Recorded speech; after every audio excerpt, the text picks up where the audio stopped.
Pertanyaan saya di sini, kira-kira apa tujuan utama daripada mereka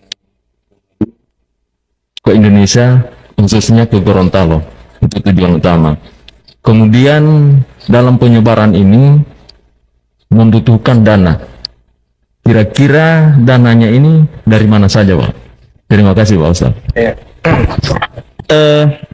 Kalau target mereka itu pertama, target mereka itu mereka mencari masa dengan sebanyak-banyaknya. Jadi mereka membuat taklim di mana-mana. Setelah mereka membuat taklim di mana-mana, ya, mereka sudah mulai banyak masa. Bahkan mereka kadang di kepolisian juga ada, ya, ada namanya PCS, Polri Cinta Sunnah, ya, itu organisasi mereka. Polri Cinta Sunnah. Itu di situ ada orang-orang mereka dan ustadz-ustadz mereka di apa namanya pembinanya di dalam, ya, PCS. Ya, dan setelah itu target mereka mereka masuk ke organisasi-organisasi resmi supaya dianggap legal, ya, seperti MUI, ya, mereka mulai masuk di situ. Setelah itu baru kemudian di samping itu mereka dapat gaji dari apa namanya dari luar negeri.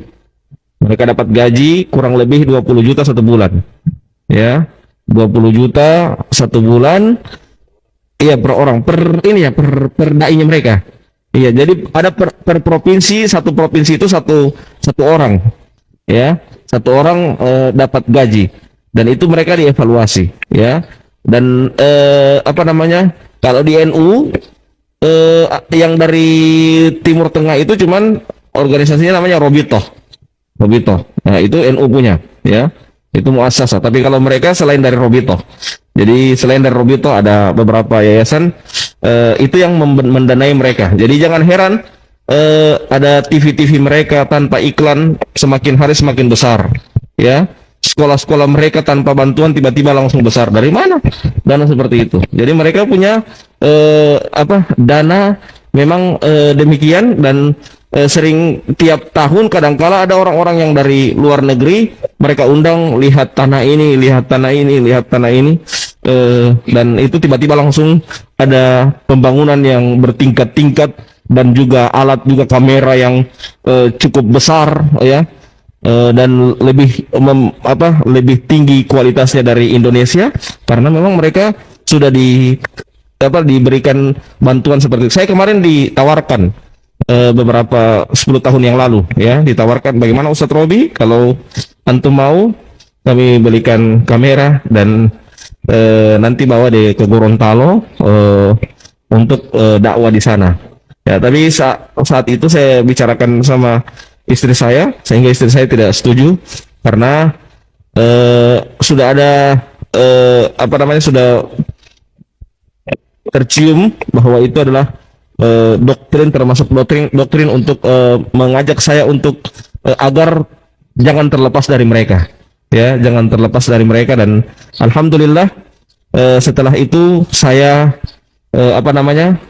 setelah itu saya dengan bertambahnya tahun, saya masuk ke grup Bahsul Masail NU. Di situ mulai cakrawala saya mulai terbuka, ya. Di samping itu juga saya ketemu dengan orang-orang Gorontalo, termasuk Habib Salim, ya, diskusi, ya, termasuk juga ada teman saya yang di Jawa yang pernah juga duet sama Habib Salim, namanya Ustadz Zulfikar Harun, ya. Itu diskusi, itu kalau dengan Zulfikar Harun sampai panas telinga saya, diskusi lewat telepon 2 jam masalah itu, ya, 2 jam sampai panas telinga saya diskusi masalah ini, ya. Dan alhamdulillah lewat itu mulai saya terbuka cakrawala saya. Dan kenapa sampai saya harus langsung tegas untuk keluar? Beberapa hal yang saya dapatkan itu suatu kerancuan. Di antaranya mereka memalsukan beberapa kitab, ya. Mereka memalsukan, bayangkan, ada di situ di kitab itu bab ziarah kubrin Nabi, mereka hapus itu kubri, jadi bab ziarah Nabi, ya. Jadi dipalsukan kitabnya sampai demikian. Bayangkan, ziarah kubur Nabi, dihapus kubrinya, ya, cuman ziarah Nabi yang ditulis. Yang mulai dari situ saya mulai, Allah, berarti ada hal yang rancu ini. Yang kedua, mereka menanamkan kebencian yang tidak disukai oleh gurunya, bukan tidak disukai oleh syariat. Jadi gurunya, jadi apa namanya, kayak orang-orang munafik yang kata Allah dalam Al-Quran, yastakhfuna minan nas wala yastakhfuna minallah. Ya, mereka hanya takut sama guru mereka, tapi tidak takut kepada Allah. Ya, jadi seperti itu. Harusnya kan kalau dalam Islam itu apa yang dilarang oleh Allah itu yang kita takut. Jangan malah justru takut kepada manusia dalam artian hanya takut sama guru mereka. Jadi siapa, misalnya saya sebagai guru, saya marah sama si A, semua murid-muridnya harus marah sama si A. Seperti ini misalnya Habib Salim, dulu saya anggap misalnya didoktrin ke saya bahwa Habib itu ahlul bid'ah, dedengkot ahlul bid'ah. Saya harus benci sama Habib Salim. Kalau tidak benci, berarti saya juga dikhawatirkan kena syubhat dari Habib Salim dan jadi ahlul bid'ah juga. Jadi ditanamkan kebencian seperti itu kepada murid-muridnya agar membenci apa yang dibenci oleh gurunya. Ini sangat berbahaya sekali pemahaman-pemahaman seperti ini. Nah, satu hari yang membuat saya berhenti itu mujahadah itu apa? Perasaan saya itu kalau waktu ngaji di situ merasa benar aja. Asal masuk ke masjid, nengok orang tuh kecil aja, Pak. Nganggap orang tak berilmu. Jadi saya merasa tak enak. Ini orang beramal tak dengan ilmu. Itu kan doktrin tuh. Yang berilmu itu kan cuman kami. Kami ini ahlus sunnah wal jamaah. Kami belajar hadis. Ini semua dalilnya sahih. Ini yang diamalkan, salaman setelah sholat. Orang yang masuk masjid, ini ahli bid'ah semuanya. Asal memandang orang tuh kecil. Itu yang saya rasakan. Ada hati saya tidak puas. Satu hari, boleh lah nih, satu hari celana saya agak bolong kecil di sini. Jadi sholat adalah kawan. Jadi selesai sholat tuh, celana ini bolong. Saya bukan merokok, tapi ada orang merokok yang kena celana saya ini bolong kecil-kecil.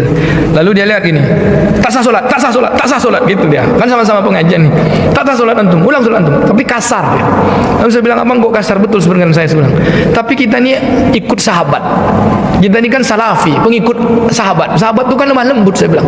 Kalaulah ada, maaf bang ya, saya bilang, kalau kayak gini Islam zaman sahabat tua, saya bilang, kasar seperti abang ini, macam mana orang mau masuk Islam? Untung saya Islam itu ada sekarang. Kalau saya hidup bersama Nabi di zaman sahabat tuh, perilaku sahabat tuh sekasar abang ini, tak masuk Islam saya tuh, astagfirullah, saya bilang, maaf ya gitu, begitu kasarnya antum ini, saya bilang. Tapi marah saya kan, marah, kasar kali ini, ngakunya ikut sahabat tapi kasar, sombong-sombong. Itu udah satu kesal. Satu hari diskusi lah, diskusi sama kawan semua.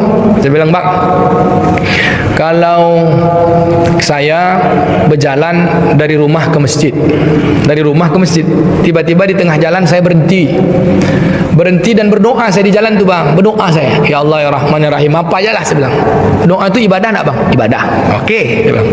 Tapi yang saya lakukan ini pernah dibuat Nabi nak bang? Diskusinya mulai gitu. Bingung dia jawab. Kan man amila amalan laisa amruna fahuwa raddun. Kan itu dalilnya. Siapa yang beramal yang tak pernah kami tunjukkan, maka amalnya tak diterima, tertolak. Saya tadi beramal, kan ibadah tu kan ya. Saya berdoa di jalan tu, lalu ditolak.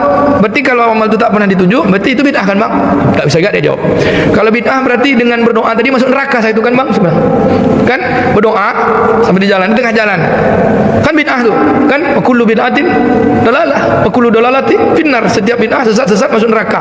Apakah mungkin saya di jalan tadi berdoa gini lalu Allah Ta'ala bilang kamu masuk neraka?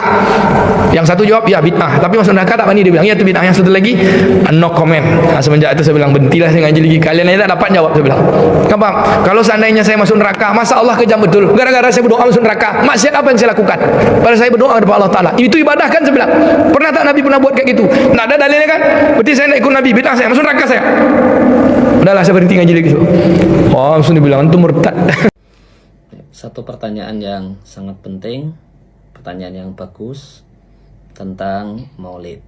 Dan yang dimaksud dengan maulid Nabi di sini adalah perayaan maulid atau peringatan maulid, dan lebih tepatnya kalau yang dipraktekkan oleh masyarakat adalah pengajian dalam rangka maulid Nabi.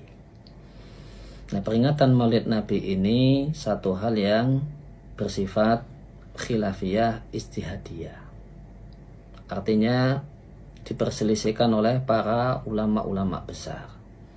Bahkan perselisihannya sejak dahulu kala, sebagaimana diakui dan ditegaskan oleh Syekh Shalih Al-Utsaimin hafizallahu ta'ala. salah satu ulama besar Arab Saudi, pernah jadi anggota Hay'ah Kibar Ulama Saudi. Beliau menegaskan bahwasanya peringatan Maulid Nabi itu diperselisihkan oleh para ulama sejak masa silam dalam 3 pendapat. Ada pendapat yang menilainya jaiz, boleh atau dianjurkan. Pendapat kedua menilai peringatan Maulid Nabi itu hukumnya makruh. Pendapat yang ketiga menilai bahwasanya peringatan Maulid Nabi itu hukumnya haram. Dan sebelum itu ada juga Al-Imam Syaukani, Muhammad bin Ali Asy-Syaukani menegaskan kalau hukum peringatan Maulid Nabi itu satu hal yang diperselisihkan oleh para ulama. Nah, kalau para ulama besar sejak zaman dulu itu berselisih pendapat, semestinya kita itu legowo. Kita itu yang ilmunya ndak apa-apanya dibandingkan ulama dahulu, semestinya berlapang hati. Ya, silahkan memilih pendapat yang mengharamkan Maulid Nabi, namun jangan menyerang, membuli, menghujat pendapat yang membolehkannya dan orang-orang yang melaksanakan pendapat yang membolehkan peringatan Maulid Nabi. Demikian juga yang menilai bahasanya Maulid Nabi itu boleh, ya tidak perlu menuduh orang yang tidak maulid sebagai orang yang tidak cinta Nabi. Semua kita cinta Nabi. Semua kita umat Islam pasti cinta sama Nabi Shallallahu Alaihi Wasallam. Dan pandangan yang bagus dalam masalah ini pandangan Majelis Tarjih Muhammadiyah yang menilai peringatan Maulid Nabi itu hukumnya mubah, boleh dengan 2 syarat. Yang pertama, tidak ada hal yang dan unsur yang terlarang di dalamnya. Tidak ada hal-hal yang keyakinan yang bisa menjurus kepada kesyirikan. Tidak ada pujian kepada Nabi yang berlebihan.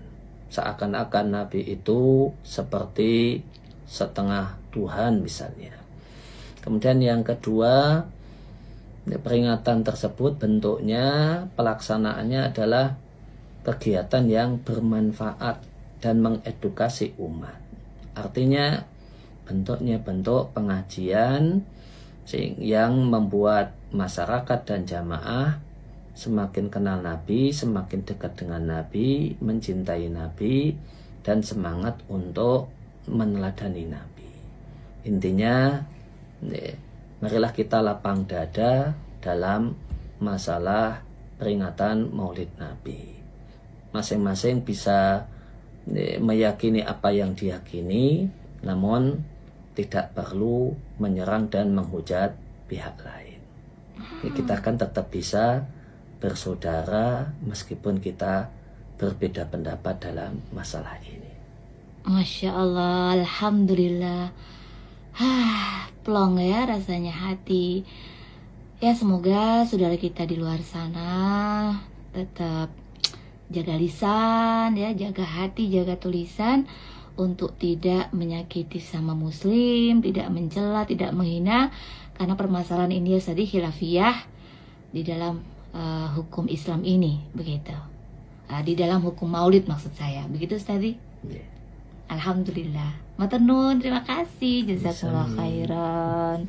Baiklah, kita akan bahas satu persatu apa maksudnya dari bahaya-bahayanya itu. Bahaya yang pertama adalah kita dididik untuk menjauhkan diri dari golongan ahlu sunnah wal jamaah. Menjauhkan diri bukan berarti menjauhkan diri dari ulamanya, ustadz-ustadznya, tapi menjauhkan diri juga dari buku-buku mereka. Salah satu contoh buku itu adalah buku yang berjudul Kunci Ibadah, di mana buku ini sangat banyak dan mudah kita dapatkan di toko-toko buku dan di pasar-pasar. Mereka sangat meremehkan buku ini dan melarang pengikutnya untuk membacanya. Tanpa kita sadari, kita dalam masalah kecil seperti ini, kita telah dijauhkan dari para ulama Ahlus Sunnah wal Jamaah. Jika kita dan anak-anak keturunan kita sudah masuk dalam paham mereka, maka pasti kita akan jauh ketinggalan dalam ilmu agama. Jika sejak kecil anak-anak kita sudah masuk dalam paham itu, pasti mereka akan takut membaca buku-buku orang-orang Ahlus Sunnah wal Jamaah, seperti buku-buku yang berisikan doa-doa. Saking takutnya mereka terhadap sesuatu yang bid'ah, sampai-sampai banyak di antara mereka yang tidak hafal doa selamat. Kenapa? Karena mereka anggap bentuk dan susunan doa selamat yang kita baca selama ini pun mereka anggap bid'ah. Kalau Anda tidak percaya dengan apa yang saya sampaikan, silakan Anda coba pengikutnya itu satu persatu. Silakan dites. Pasti banyak di antara mereka yang tidak hafal doa selamat. Kecuali jika mereka pernah menjadi pengikut Ahlus Sunnah wal Jamaah. Itulah bahaya. Saya terus terang saja dalam kesempatan ini saya ingin sampaikan, saya mantan orang-orang yang berpaham Wahabi.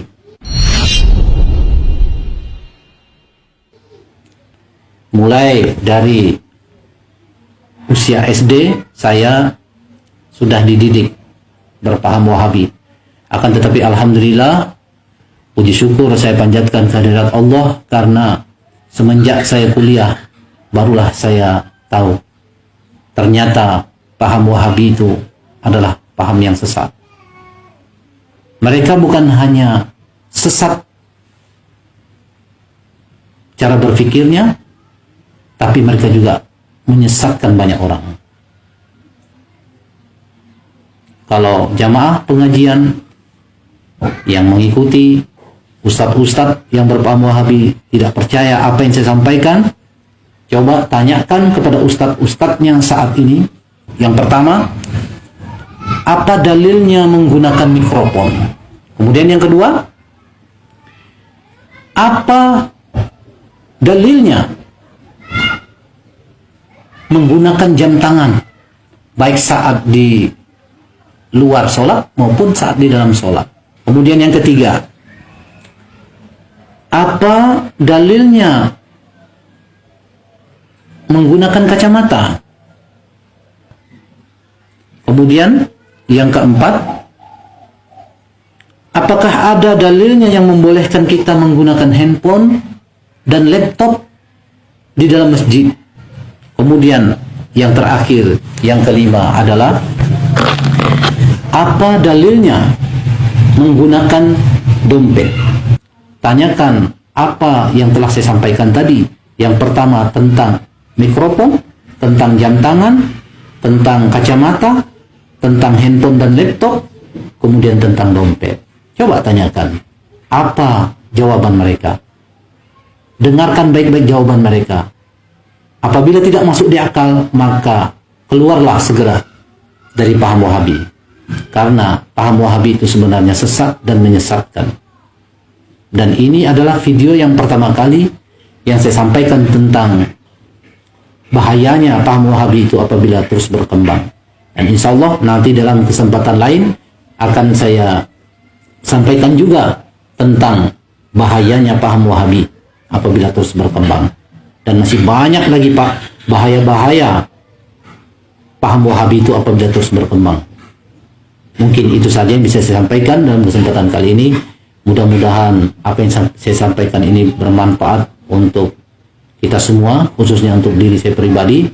Dan terlebih khusus mudah-mudahan paham Wahabi ini tidak bisa masuk di daerah kami, khususnya Kalimantan Utara, dan tidak bisa berkembang atau tumbuh subur di Kalimantan Utara ini. Demikian, Assalamualaikum warahmatullahi wabarakatuh. Jauh sebelum saya kenal dengan guru-guru mulia ini, saya termasuk orang yang dikala itu akidahnya goyang, asabiku semua.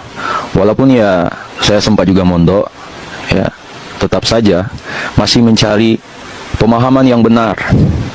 Padahal manhaj keluarga saya sendiri adalah Ahlus Sunnah wal Jamaah. Masih saja saya ragu dengan pemahaman tersebut.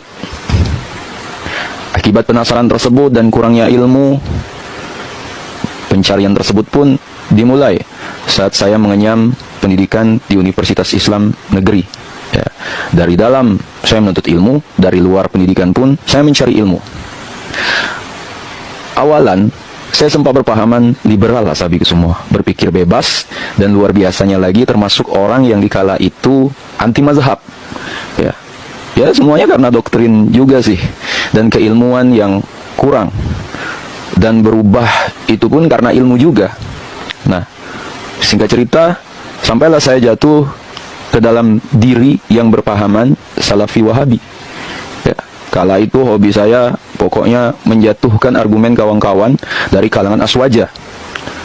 Segala pokoknya saya bid'ahkan, mulai dari contohnya malam nisfu Sya'ban, ya, bawa air ke masjid dan lain-lain, sampai dengan beraninya saya membawakan khutbah Jumat berjudul Maulid Nabi itu bid'ah.